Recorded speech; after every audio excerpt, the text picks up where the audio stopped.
Cyber attacks are on the rise, with hackers constantly seeking vulnerabilities to exploit, whether it's personal information, financial data, or critical infrastructure. No one is immune to the threats of the digital age. That's where cybersecurity comes in. Cgrc IT Solutions can help you develop a career in cybersecurity, earning six figures without necessarily having any technical background. Join us as we journey through this path together on our YouTube channel, Cgrc IT Solutions. For more information, contact +1571 365 1251.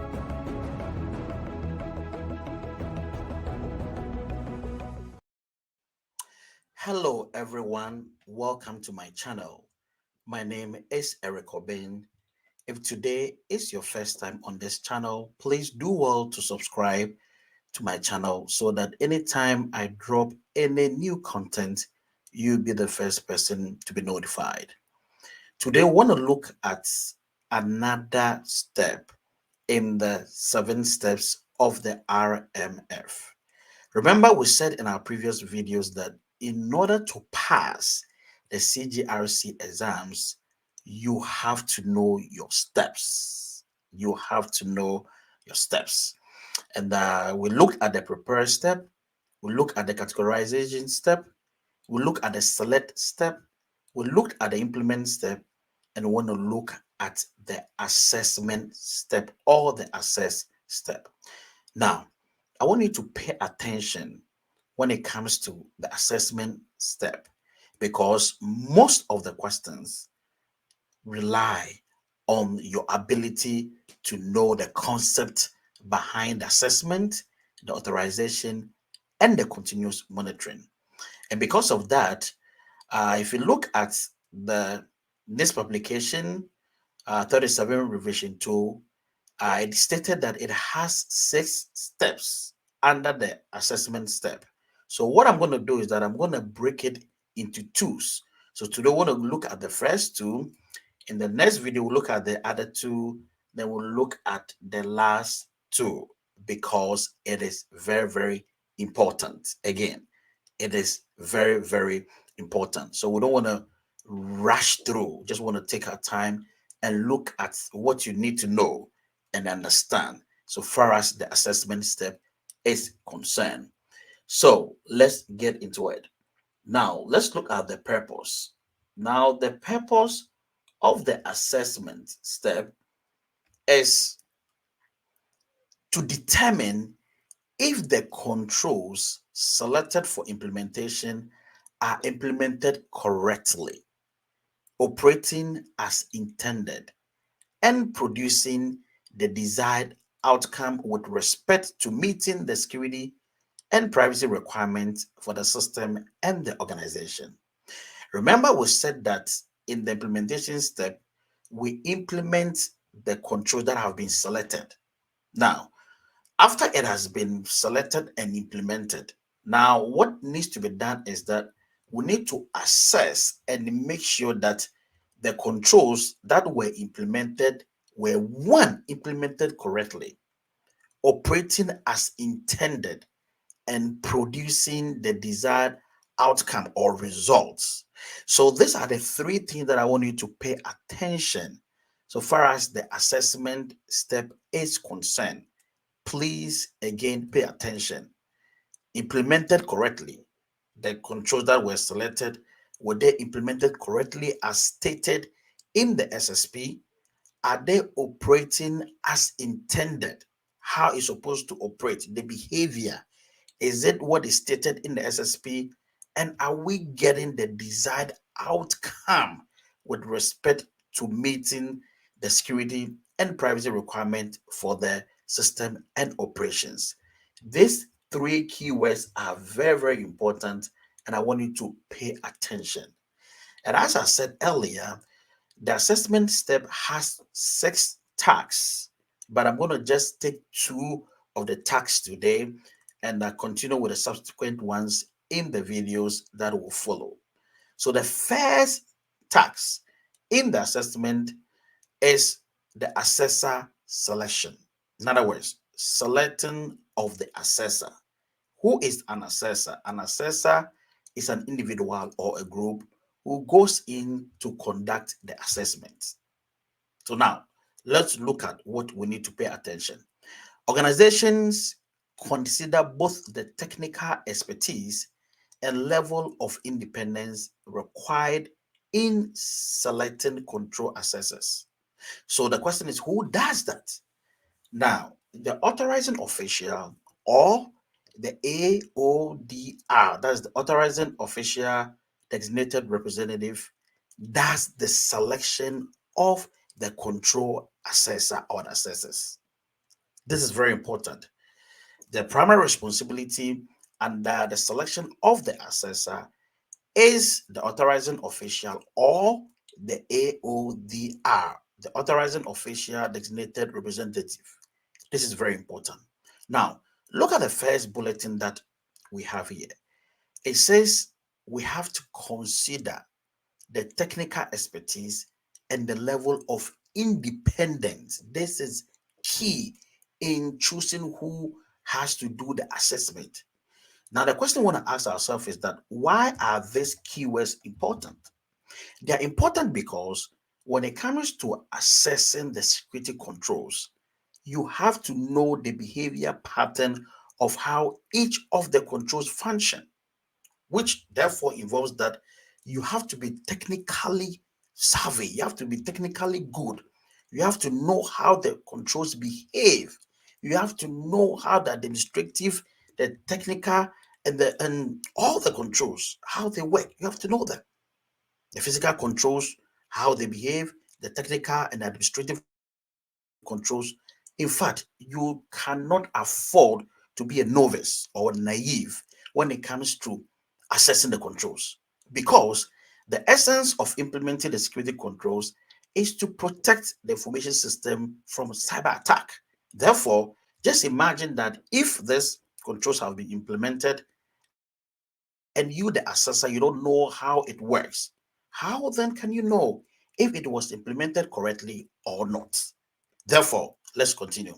Organizations ensure that control assessors possess the required skills and technical expertise to develop effective assessment plans and to conduct assessment of program management, system-specific, hybrid, and common controls as appropriate.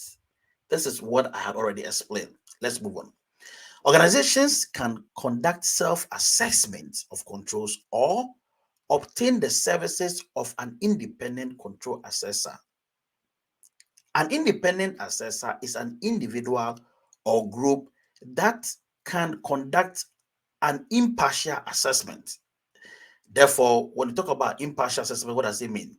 Impartiality means that assessors are free from perceived or actual conflict of interest with respect to the determination of control effectiveness or the development, operation, or management of the system, common controls, or program management controls.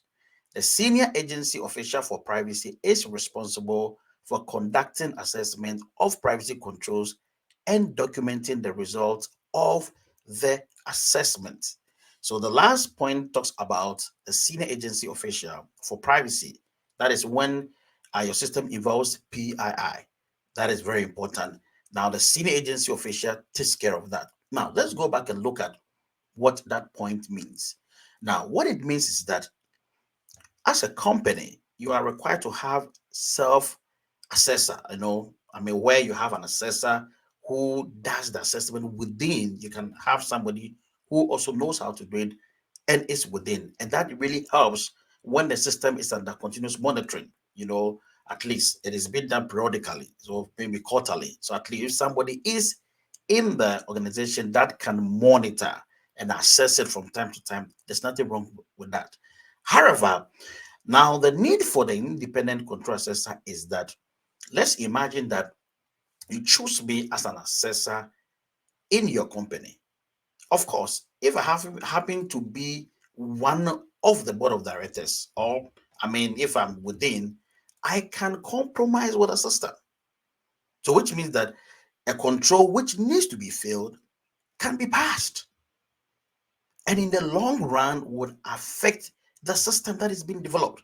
That is why ideally it is recommended that the control assessor must be somebody who is outside and independent, who will come in and conduct the assessment very well. Because just imagine you fixed all these controls, then an assessor just comes in who is not on top of his game, just does it anyhow, and just fail it when even it's supposed to be passed, or passed it when it's supposed to be failed. Look at the outcome. So always let's look at the whole thing in the broader perspective. Now cyber attack is on the rise. Everywhere hackers are getting into the system.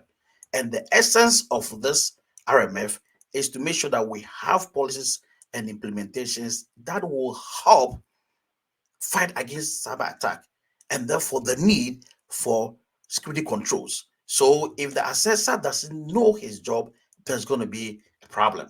Therefore, it is required that you choose somebody who knows what he's doing, who is technically good, an independent person to conduct the assessment, so that at the end of the day, you can have effective controls implemented, and the system can be protected. Now, let's continue. Now, this is for the first task. Now, let's look at the second task. Now, the second task is the assessment plan. Again, the assessment plan. So, after we've chosen the control assessor, the next thing is to plan how to execute the assessment. So, the first task is to select, and that selection is done by the authorizing official or the AODR. Now, when it comes to the assessment plan, we have to develop a plan. We have to come out with a strategy, how the controls that have been implemented are going to be assessed. And that falls under the second task, which is assessment plan. Now, let's look at it. Security and privacy assessment plans are developed by control assessors. So who does that?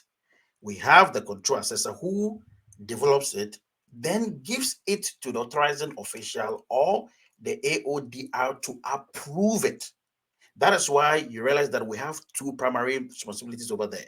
We have the authorizing official or the AODR, then the control assessor. So the control assessor puts the plan together, then it's been given to the authorizing official to look at it, to review it, then authorize it to be used for assessment.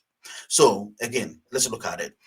The security and privacy assessment plans are developed by the control assessors based on the implementation information contained in security and privacy plans, program management, control documentation, and common control documentation.